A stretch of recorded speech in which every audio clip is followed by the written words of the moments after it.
Welcome, low ego action heroes. This is Debbie Levitt from DeltaCX.com. We're a full service CX and UX agency and consultancy. We do projects, training, and consulting. Let us know if there's anything we can do for or with you. And welcome to Friday's Practicing Critical Thinking stream. Now, those of you who've been part of the channel for a while will remember that I have a critical thinking hat that I put on when I say we need to wear our critical thinking hats. So this is my critical thinking hat. I hope you have yours on today. Hello, Arjun. And of course, as always, let's take a moment to thank everybody who has clicked the join button over on YouTube and is giving $3 to $10 American per month to keep me in streaming software and chocolate chips. Always appreciated, totally optional. Thank you. Hello, Efemena. I'm sorry, I'm always bad at everybody's names, but some new names, welcome, welcome. And we do this show every Friday, and people send stuff in to me. You can send it at deltacx.com/links. That's where all of the links related to the show are. How do you send stuff in for Tuesday? How do you join our Slack and Discord? It's all there. Hello, Adam. Practice, practice, practice. It's all there, always there, deltacx.com/links. So we've got 5 things today, but some of them are a little bit on the long side, so hopefully we'll have a good show. The last one's a little dramatic, but hopefully people won't mind a little bit of a shock. Hello, Luis. Happy Friday to you, too. What's everybody doing today? What are you eating? What are you drinking? What's your weekend plans? Let's hear it. So I'm going to take the comments off that side of the screen because you're about to see what I see, because I'm going to share my screen. Here we go. Pressing all the wrong buttons. Please hold. Your participation in this stream is extremely important to me. Please hold. All right. We should be able to press this. Checking. Yes. Okay, great. So here's me, the optional tip jar, the chat room, the way I see it, and giant screen of stuff. Also note I'm in a private browser and I can't see the overlay. So if somebody sets off an emoji or joins, please do subscribe, of course. We're almost at 6,000 subscribers. Tell friends too. We need that organic word of mouth. So first, somebody sent in Robin's story from a couple of days ago, and it says, follow the money. This is the advice I give when people or clients get a few job offers at once. It's not the most important thing, no, but a job is a job is a job. A few years ago, when we got our fulfillment from jobs, I'd say take the job with the best company culture, or the best perks, best office, best boss, best donuts, but life is different now. We don't live to work anymore. Now we work to live. Times have changed. Now we look forward to home-cooked meals instead of office parties. We look forward to family time instead of office time. Most people would rather be home to have breakfast with their spouses or put their kids to bed instead of chasing promotions or commuting 2 hours a day. Jobs come and go. It's the important things that remain. Okay, so remember, like we do every Friday, as I'm reading these things and you're seeing them, please, let's get your reactions live in the chat room. What do you think of what Robin is saying? Do you agree or disagree? Do you see any holes in the logic? Now, remember, we're usually looking for meaningful, actionable, helpful. And a few people have asked me to write an article on what those really mean, which I haven't done yet. Hi, Madalena. Always good to see you here. We've got some drama at the end. I hope you'll still be here. So is this post meaningful? Does it have meaning for you? Was it, does it kind of match where you are in your life and career? Do you feel like it's speaking to you? Is it helpful, which is similar, and actionable? Can you now go and do something because of what the advice was? So that's some of the criteria that we look for. But of course, there's many ways to be a critical thinker and many ways to slice and dice things and look for value and things like that. So I think that the writing here is a little bit all over the place because we've ended up in a lot of places, and I think that I would ask her, like, I think I know your point. I think your point is if you get more than one job offer, just take the one that pays the most. Hi, Sarita. Hi, Nedu. And of course, that's advice. And if you feel that way, you can certainly do that. But when I saw The Best Boss, my thought was, ooh, I have had very few best bosses. Hi, Joshua. I would really love to find the job with the person I'd love to work for. Would I be willing to get paid a little bit less if I really liked the manager? Maybe. So I would say you can't just follow Robin's advice, without critical thinking. You have to think about what's important to you. If the number one thing in your life is paying the bills or saving up your money or paying off debt or taking care financially of family, then sure, maybe the one that offers the most pay is most attractive to you because that's where your priorities are. Mindy says, seems like a false dichotomy. We can have both positive company culture and good pay, hopefully. Yes to Mindy, for sure. I totally agree. I always remind people, look out for these false choices. It's whenever people post like, you don't want to hire for expertise, you want to hire for entrepreneurial spirit, and I'm always like, you could hire for both. There isn't like some sort of weird blocker here. Efemina says, in my opinion, I believe it depends on what we want out of the job. So true. This is absolutely going to be extremely personal, and it's going to depend on so many things in your life. I'm at the point in my life where I've moved to a place that has a very low cost of living. Now, before that, I was living in San Francisco, which had a very high cost of living. That means I really had to chase jobs that were going to pay me well because I had a very high cost of living. Now I have a much lower cost of living, and that means that if a job is paying me a little bit less than I'd prefer, but I really love the idea of the job or what the company's about or who my manager would be, I have the flexibility to take that, but not everybody does, and I certainly didn't used to. So I think we just have to remember that people take jobs for different reasons. Everybody's reason is personal and unique to them. Right now, some people are being laid off. They're having trouble finding jobs. They're saying, I'm going to go help out in my dad's accounting firm. And I go, that's fine. You have to do what you have to do. Sure, it might not be your dream job, but you have to do what you have to do. So, there you go. So I think that ultimately Robin makes some okay points, but ultimately it's all personal, and I'm we work to live. I'm not sure that's better. I mean, we work to have money, to pay bills, to live. So, the money does matter. But, I don't care about the perks and the office and the donuts. I don't care about the coffee, and I don't care about the Tuesday eyebrow shaping or the yoga classes. But I do care about the boss, and I do care about the company, and I do care about the money. And that's where I am. You can be wherever you want. You don't have to be me, and I don't have to be you, and neither of us have to be Robin. Badoom choo. Okay, so let's move on. Next, I got sent a Medium article from last month, and obviously this one immediately wins my clickbait award for its title. User research is a waste of time.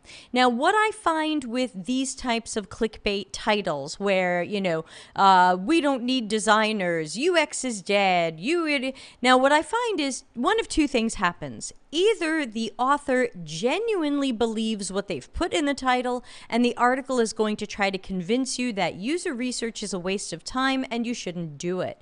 Or they're using that as a clickbait headline. We've talked about this before on this show about how much money you can make from Medium articles, which of course inspires people to write clickbait, because people forget that people get paid for this stuff optionally. If you're in the partner program and you've set your article to be behind the paywall, you get paid for this stuff. And because this is telling me you only have 2 free member stories left, I imagine this one is behind the paywall, which means every time somebody looks at this person makes money.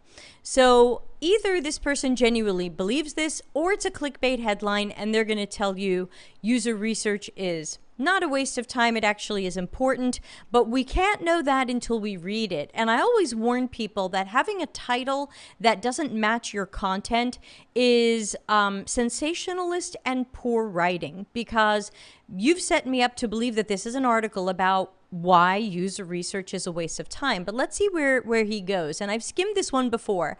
It started with blah de blah blah. So I guess maybe Medium pays you based on how long someone stays on your article, because it went for blah de blah blah blah blah blah blah. Madalena says user research is a waste of time. Read the article to see how the content is the opposite of the title. Ta-da. That happens. Yeah, absolutely. Hi, Bruno. Focus groups. Whatever. Okay, I see young designers obsessed with the idea of performing research. And then, okay, I think we're getting to this person's premise. Young designers are obsessed with performing research. Hi, Manuel. But then it says, design A/B testing and focus groups. And that's where, and I don't have this effect in my board, but that's where like the screeching tires sound happened in my head. Like, wait a minute, does this guy think that user research is A/B testing and focus groups? Because focus groups are typically market research or marketing research, and A/B testing is typically a technique used for performance after something is released to the public. It's a measure of performance. It's not a way to measure the best design. Even though some people use it for that, that's not the correct use of that, and you can go in the wrong direction if you try to use it for that. Melanie says actual design. Did he say that somewhere? Actual. Oh, there you go. Actual design. You know, it's funny because I can't remember if it's Grammarly or something else, but it takes all of the reallys and actuallys and it tells you take these out. What I suspect is that for most of these young designers, now, of course, remember, young is also, could be accidentally ageist. There might be new designers who are not necessarily young, and I wonder if he specifically means young or if he means new. Oh, wait, okay, we saw this already. Research is a crutch they use to hide from allegations that their designs suck.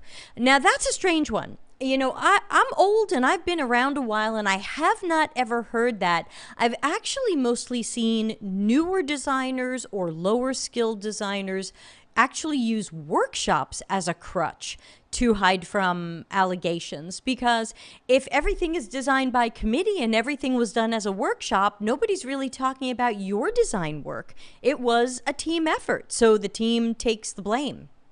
Madalena says, data science is the answer. Where did that come from? Yeah, everybody's reading ahead. Sorry, I'm going a little slow here.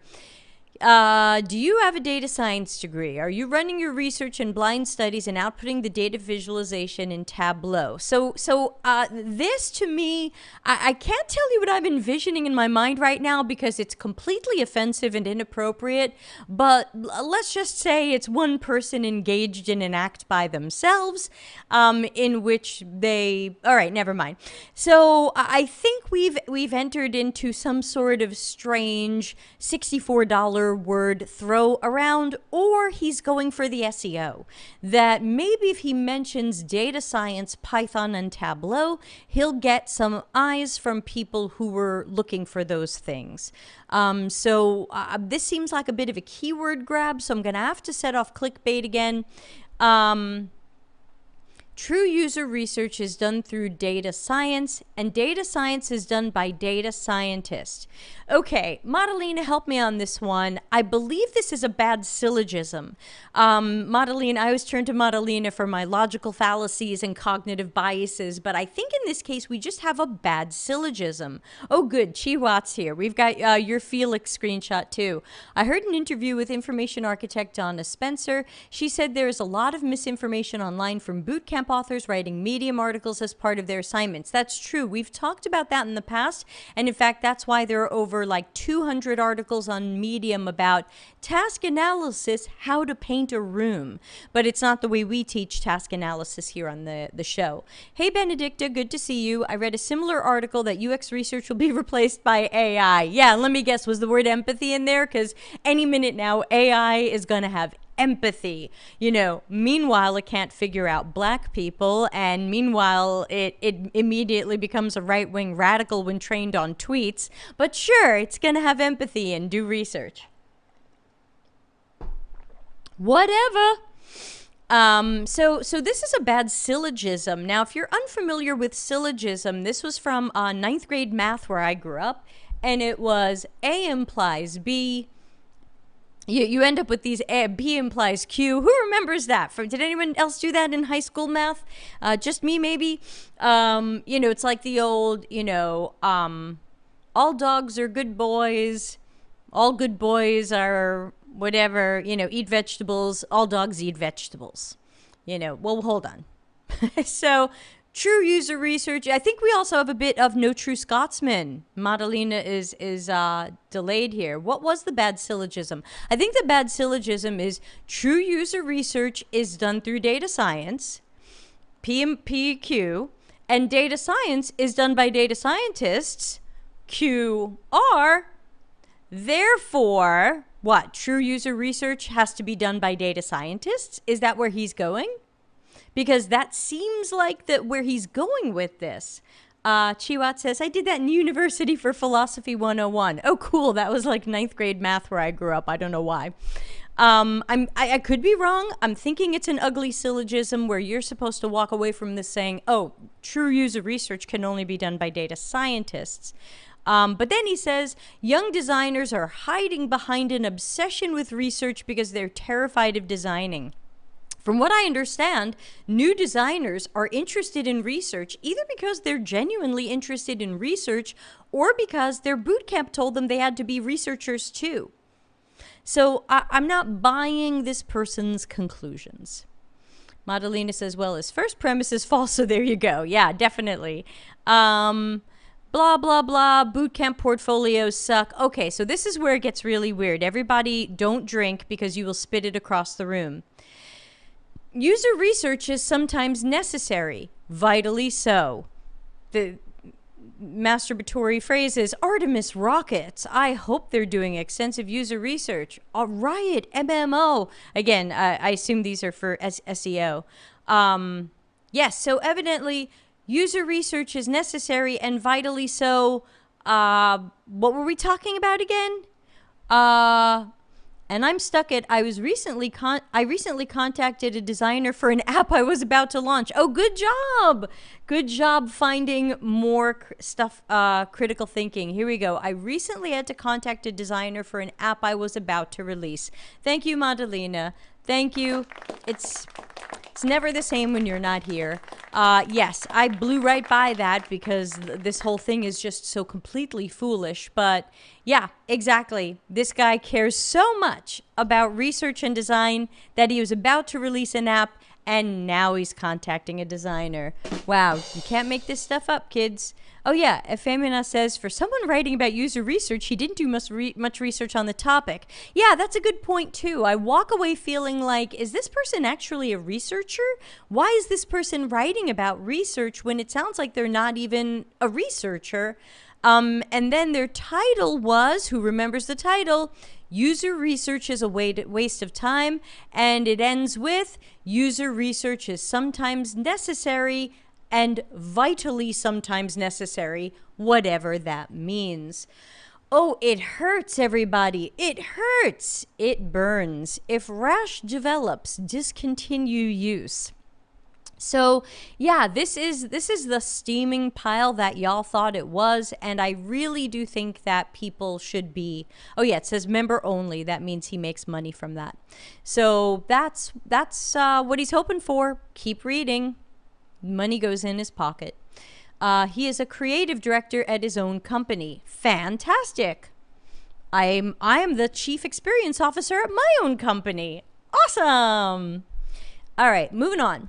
Okay, so somebody made the mistake of sending me a 26-minute video, and they requested that I watch it, and I attempted to watch it today, but I have to say I found it boring and a little hard to follow. This was a presentation called Creating and Growing a Research Department.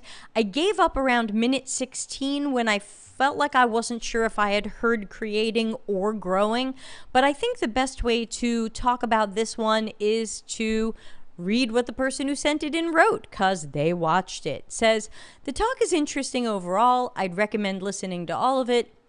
But if you don't have time, can you comment on 2 minutes, 20 seconds, where she talks about getting permission to do the job she was hired to do? I understand we have to be proactive, but at the same time, where's the balance between being proactive and losing respect for your job because nobody believes in research and jumps straight to production? Yeah, I think that's a tough thing. And I've been reminding UX leaders that if you are coming into a new job as a UX leader, manager, director, head of. She is evidently VP of Research and Analytics at Slack. So she's not nobody. She's not a junior. She is a vice president. Why would she come into a job and act like she has to get permission to do the job she was hired to do? She can actually hurt respect for herself if she doesn't just come in and act like this job exists. I got hired to do it. I'm going to do it. You shouldn't act like, oh, I'd better be really careful and see if it's okay for me to do this thing. And she's gotta go for it.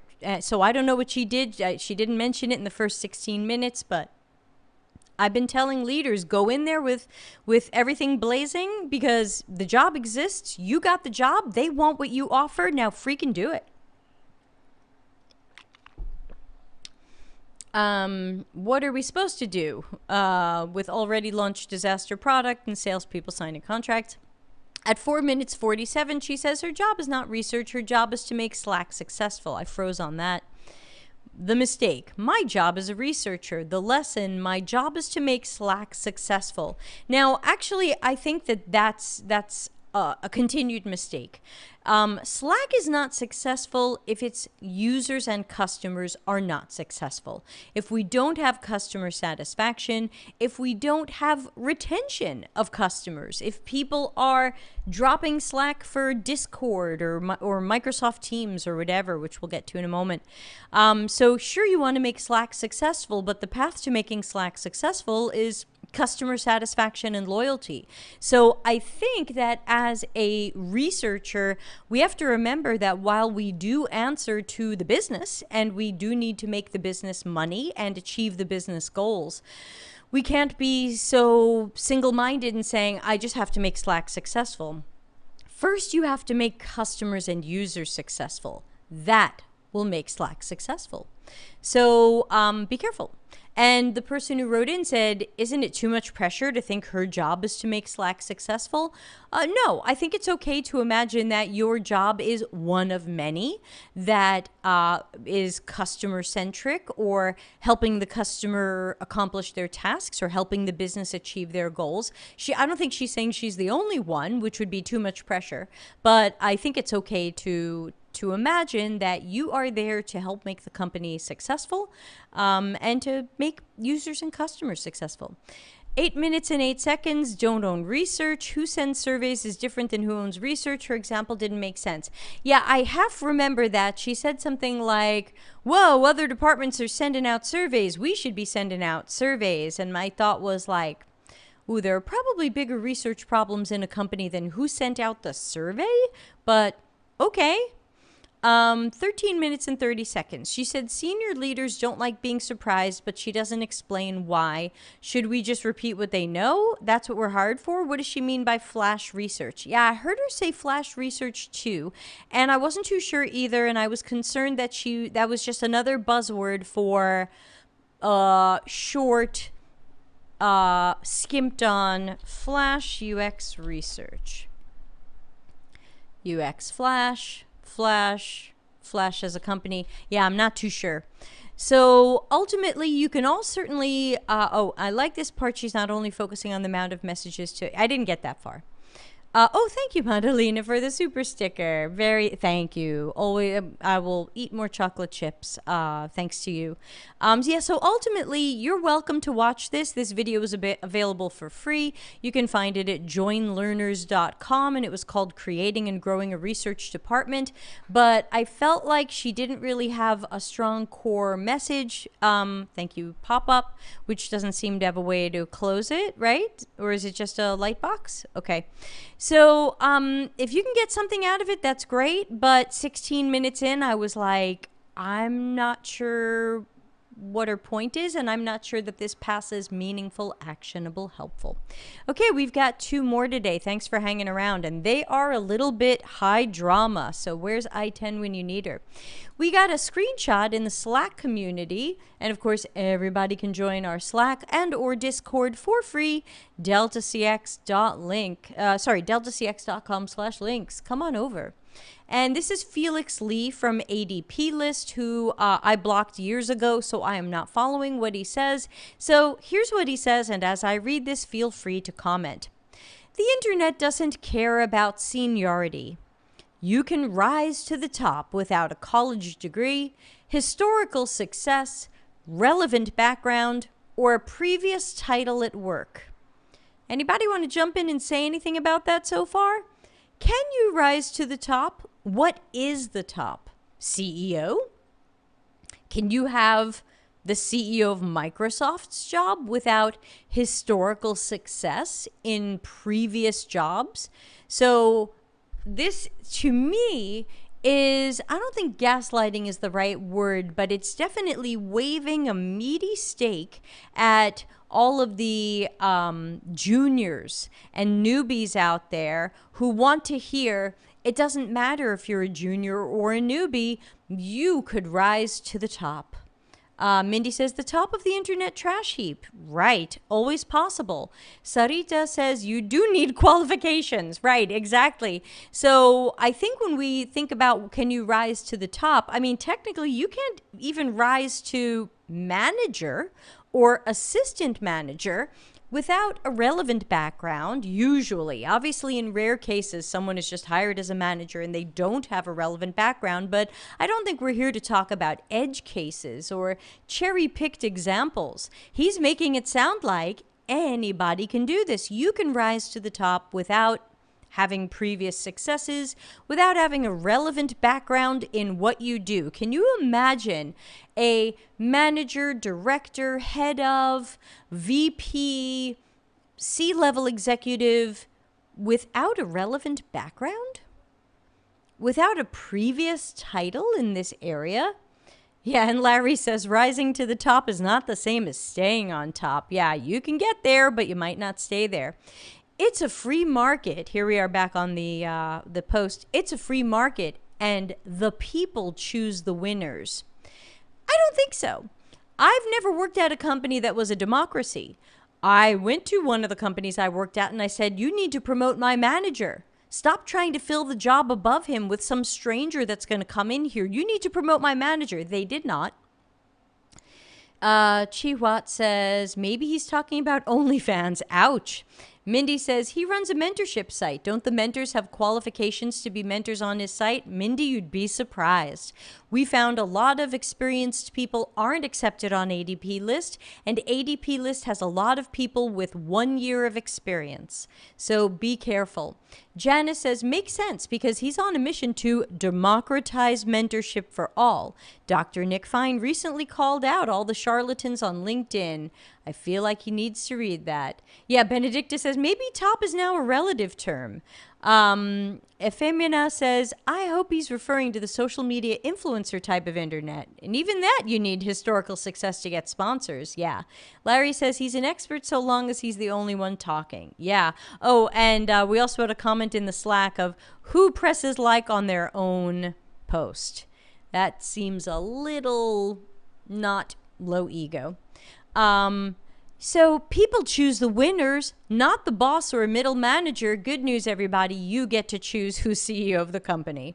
Madalena says, so if people choose the winners and those people are not the boss or the middle managers, who's choosing the people? Who are the choosing people? I don't know. The juniors? The juniors are going to choose the CEO, right? There's no expertise certification. So what now? He's against all education and all courses and anything that would give you a certificate. He's against expertise. You always know that a company has low quality people when they are against expertise. And of course, we're on the opposite edge of that here at our channel. So if you are like-minded, please subscribe and tell some other like-minded people. We believe that expertise helps you do your work well and helps you rise up. Certification's up to you. But do you need to qualify? Yes, you do. How many people here have recently been turned down for a job with some sort of form email that said you didn't qualify, or we chose someone with more qualifications than you? So evidently out in the real world, you do need to qualify. There's no career path.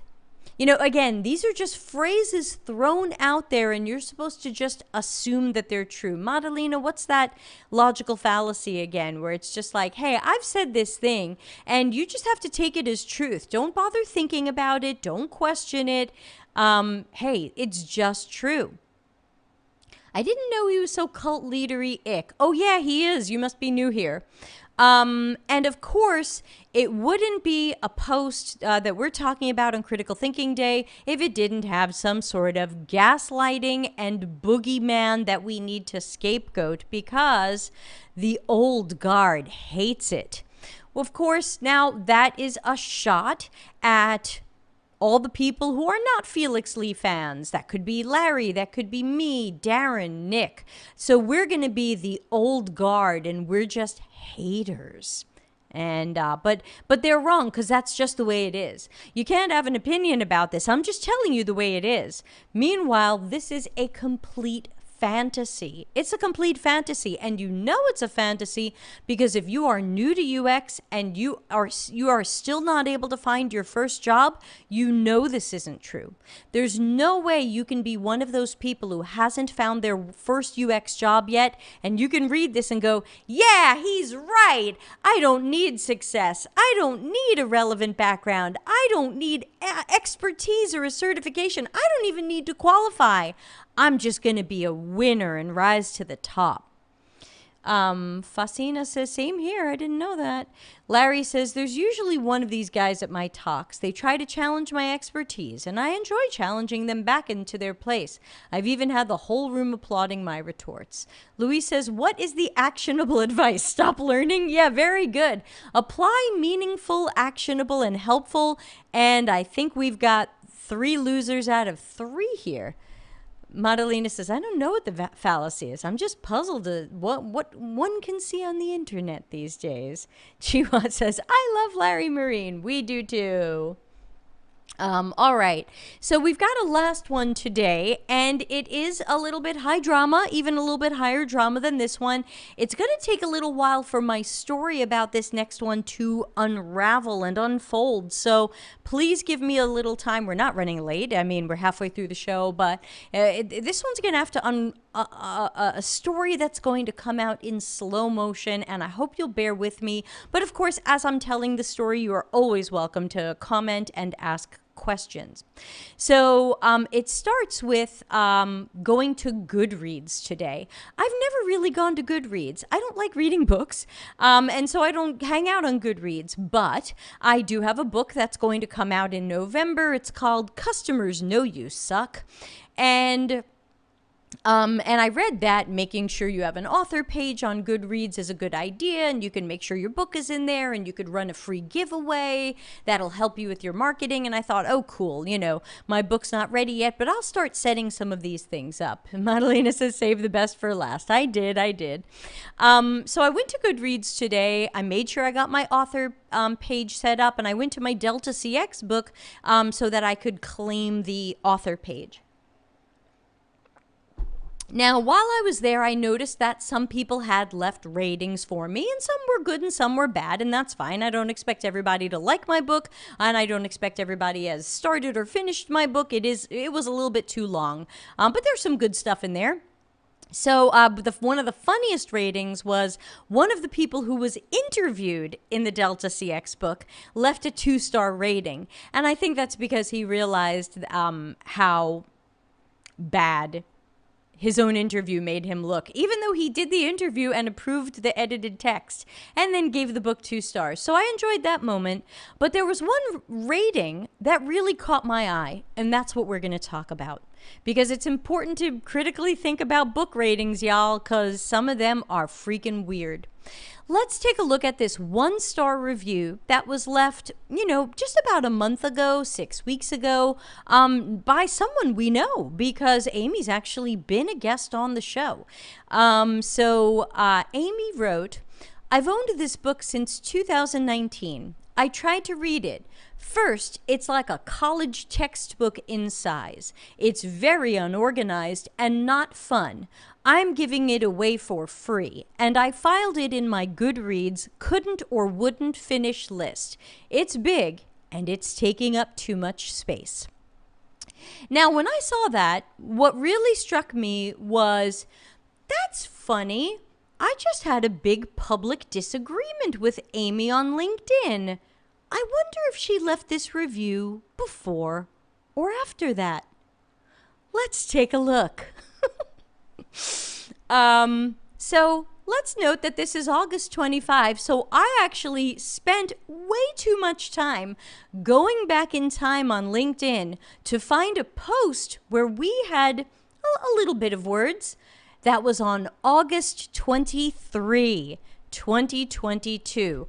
Imagine that. And it looks like this. It was Mitchell Clements' post, who I generally tend to not agree with. I think he just grabs other people's tweets and says, "Do you agree?" and then just starts a fire. But basically, he reposted Jared Spool's tweet saying Teams is Microsoft's way of reminding us how important it is to invest in UX. Now, LinkedIn, I'm not the top, I might be the top commenter, but I wrote a comment under that. Yeah, Malika says spicy peppers. Janice says, So this is what I wrote in response, and I got 291 reactions, which is cool. I wrote 1, please, oh please, stop amplifying Spool. His stuff doesn't hold up to critical thinking. 2, Teams probably has a UX team and Spool just shit on them. You think they have it easy? If any of them is halfway decent at UX, you know that every hour of every day is a depressing battle. You know they can't put much in their portfolio. They probably have endless stories of talking people out of worse ideas, and we thank them for that. If we want to have empathy, where is our care and concern for UX workers on those teams? And 3, so they probably have invested in UX, which means Spool is making the wrong point. It's really a reminder that even when a company hires people with UX titles, there are still UX things that go wrong. These are often due to the workers not having autonomy, ways of work, culture, etc. Let's stop quoting Spool, especially his shit and run tweets and posts. Now, I got a lot of replies to that. Some people agreed with me and backed me up. Some people were surprised that I had something to say about Spool more directly about him rather than about the topic. But there was a reply from Amy. And Amy said, I've yet to figure out why there are a group of people so vocally anti-Jared. So number one, it's good to hear it's not just me. It's really unprofessional. Hate him in silence, please. You make the UX community look like high school. Okay, I'm just going to take a drink for a moment, and I'm going to let all of you react to Amy's comment and how literally the next day she left that review for my book.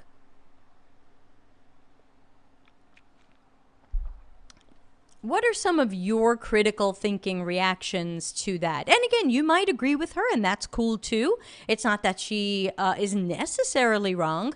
I just think there's an interesting coincidence here. I know we're about 40 seconds delayed today, so I'll wait for people to chime in. And of course, I did respond to her. I said, Jared is actively hurting our entire profession and has been for years. I understand that some people admire, if not worship him, but that doesn't mean that those of us seeing through him should be silenced. Critical thinking is important, especially here.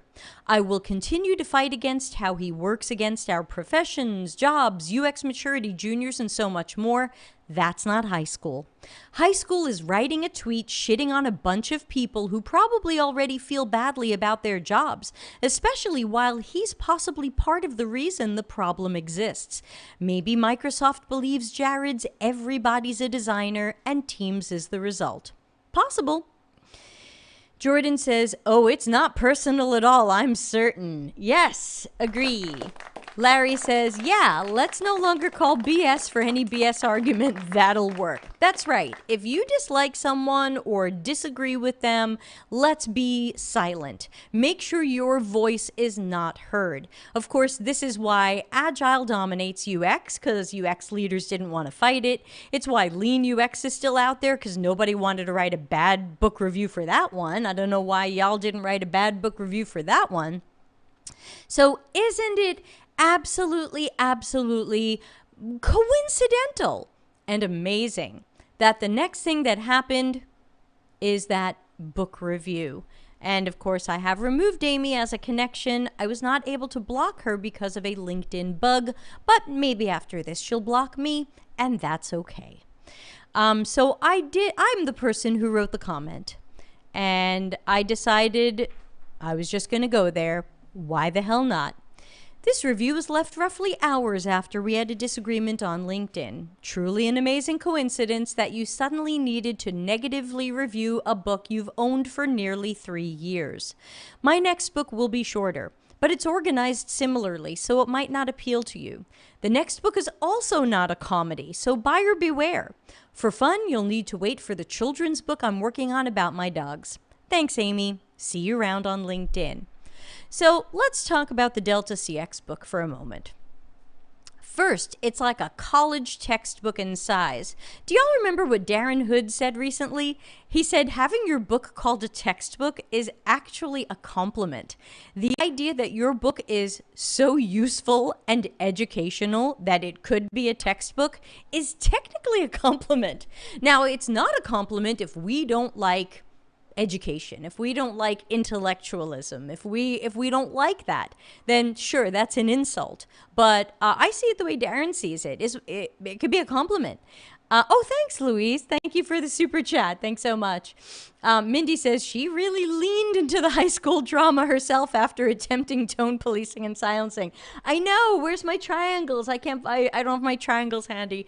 I have a triangle that says find yourself on this pyramid, and it's like, you know, silence, telling people to be quiet, tone policing. Like, it's just the pyramid of bad arguments.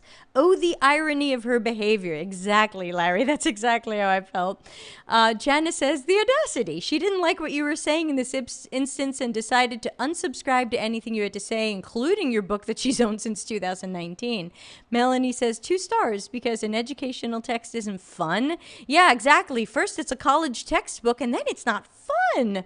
I am so sorry. I am sorry that I didn't have fun and clowns and dancing bears and shooting rainbows and hugs and glitter. Hey, heads up, my next book is also not fun. I do write comedy, but neither of these books are comedy. Yeah, so if you are reading Debbie Levitt books for fun, cool. I love your sense of fun. But the books are certainly not deliberately written to be comical. Is it unorganized? Some people don't like the organization of it. That's fine. Did I organize it precisely? Sure. Does the organization not work for some people? Of course. So there you go. I'm giving it away for free. It's big and it's taking up too much space. It's big. It is a whole inch thick on that bookshelf, that poor bookshelf that must be crammed and crammed and crammed with so many things. We've got to free up this 1 inch. And hey, it's a terrible book, but I'll give it to anybody who wants it. I'm giving it away for free. I think that she should just put it in the paper recycling.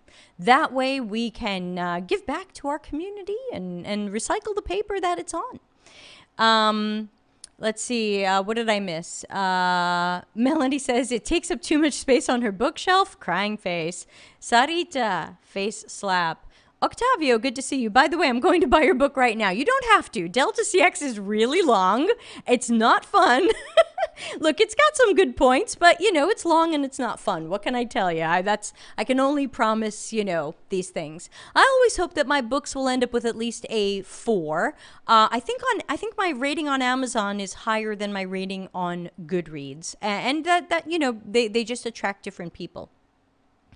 Sarita says, really enjoying the Delta CX book. I'm 468 pages in. Okay, that sounds like you're on the Kindle, because it's got less than, I think it's 394, but yeah. Chang says, I finished Delta CX this year and I took a lot of notes. Thank you. Mindy says she couldn't meet the low ego bar. Yeah, I don't know if this is ego, but it definitely ultimately seemed strange to me that someone lecturing me on what they felt were high school or immature behaviors then does this. Yes, I'm on Kindle. Larry says, sadly, she was not delighted by a professional book. Yeah, please don't read my next book was kind of my thought there. So here I think I've got 3.4. Yeah, about a 3.4. So people are kind of meh about it, and that's fine. I always feel like if you got anything out of the book, even if you felt 3 or 4 stars about it, it's still worth it. But there's 17 ratings here. I think Amazon is a little bit better, but Delta CX, I think it's a 4.3. Let's see. Oop, bop, boop, stop popping stuff up. 4.5 with 28 ratings. So again, just different audiences, and you know, very nice for some people to leave some. Thank you to Darren for his 5 stars. I love the 1 star that I think, did it get removed? The one that they didn't believe my bio? No, it's still here. Love this one. I love this one. I screenshot it. I'm going to save it forever. Oh, God, Chihuat wins for, oh, my God, hearts for Chihuat. Oh, you've done it. Oh, my gosh. Chihuat says, I Googled her. She's all about uplifting women. Ooh, ouch. Ah, ay caramba. Oh, no. Oh, no, you didn't. Well, I'm trying to find something positive to say. Someone help me. Help me. Madalena says, not everyone will agree with your content, but those reasons basically say it's too big and heavy, therefore it's not worth it. Yeah. Or this one's my favorite. This person didn't read the book and didn't buy it because it doesn't say verified purchase. Wouldn't recommend. I couldn't get through her fake bio. Evidently, my biography is a lie, and therefore this person did not read my book and gave it 1 star. I love this review. Absolutely love it, because it's my only 1-star review on Amazon, and that's great. You know, if that's what a 1-star review looks like, fantastic. Fantastic. Larry says, I'm waiting for the book you're co-authoring. Me too. I left you more comments today. Go to see them, please. So yeah, again, I know that my stuff isn't going to be for everybody. I like to say if 85% of people like 85% of what I say, that's great. Somebody found something that helped them. Of course, that would be 85% of 85% is 72.25%. So yeah, that's kind of 3-ish stars out of 5. That's okay. I don't mind that. We can't all be Abby Covert.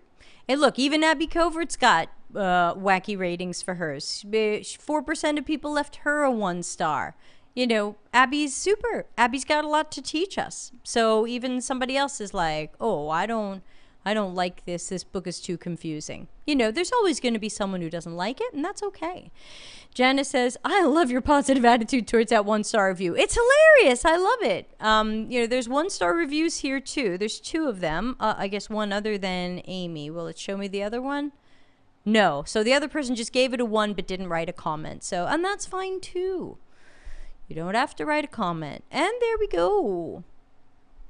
All right, so that was today's show. Thanks to everybody for hanging around. Thanks for accepting that we got a little dramatic there at the end with something that, of course, related to me personally. I don't mind it at all. You know, everybody is absolutely entitled to their opinion. Anybody who thinks I'm a 1-star writer and a 1-star human writing a 1-star book wearing a 1-star hat, totally fine. I learned at age 4, it really didn't matter what other people said or thought about me. I just thought it was a little strange. Let's get the triangle up. Now that I'm back in my thing, let's see, where's my triangle? 4 Horsemen, it depends. Who can find my triangles? Task analysis, not sponsored. I can't even find my own triangles. I gotta redo my interface here. I can only blame myself. Oh, here it is. All right, let's roll this out. This is the thing I was talking about. So this was an existing thing called, I think, like Graham's hierarchy of disagreement. And I took it and I reworked it. So this is my version of it. So basically, the higher you go in the pyramid, the better your arguing or debating or discussion style is. Where, of course, the pinnacle is you're actually refuting what the original point was. The bottom of the pyramid, the worst job you could possibly do here would be threatening someone, deleting them, or silencing them. Next worst, name calling and ad hominem. Name calling as in, this is very high school. You know, implications that you're acting immaturely. Mindy says, thanks, Debbie. I love your thinking cap. Thank you. This is my 2013 Disney Couture Ears in Steampunk Style, limited edition. Responding to tone. So there's your tone policing stuff. Logical fallacies. We see those every Friday.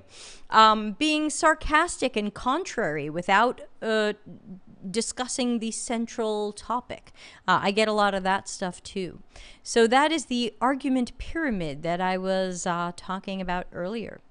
So let's talk about what's coming up on the show next week. Let's also remember that in a week and a half from now is our Concentric Conference. And we've got 4 great workshops happening the week after next. You can go to deltacx.com/concentric to sign up to be there live, highly recommended, or to watch the recordings later. And they won't be full recordings because these are workshops, so you won't be able to see some of the exercises. We've got Larry doing a Wednesday workshop, Stephanie Walter doing a Tuesday workshop, I'll be doing Thursday, and the super Dan Berlin will be doing UX research for beginners next Friday. A week from today? No, that doesn't sound right. 2 weeks from today. So please sign up for that. Monday, Think Out Loud. We're going to continue working on our project from last week, so come on back for that. Tuesday the 11th, it'll be time for me and Dr. Nick to do office hours, so you'll see him on Tuesday. Wednesday the 12th, we've got Michelle Ronson coming back. I'll have to double check that the day is still good for her, but I invited her to please talk about the importance of research recruiting and how to do that well. Nothing on Thursday the 13th, and then, of course, back here for Critical Thinking next week. If you'd like to send something in for me to tear apart and look more closely at, just go to deltacx.com/links. Of course, there's no charge. And whatever I get during the week, I save up and we take a look at all of them. So there you go. Yeah, Michelle will be back. I just have to double check she's still free. Sometimes her schedule has some unexpected changes and we have to reschedule, but hopefully she'll be able to make it. Thank you, Sarita. Yeah, so if there's any other thoughts or questions, let me know. But otherwise, our show is coming to an end. Thanks to everybody, and especially some of you who really contribute with the chat and the comments and noticing things that I miss. I love the team effort in the critical thinking, and it just reminds us that while sometimes working alone is good, it can be even better when we've got some clever teammates. Thanks, Janice. Okay, well, then I'm going to take off this hat and get ready for 2 more calls I have tonight before I can roll into bed. So, everybody have a super Friday and a safe and healthy weekend, and I hope to see everybody on Monday. Bye. Customer centricity as business intelligence. Visit deltacx.com to learn why we are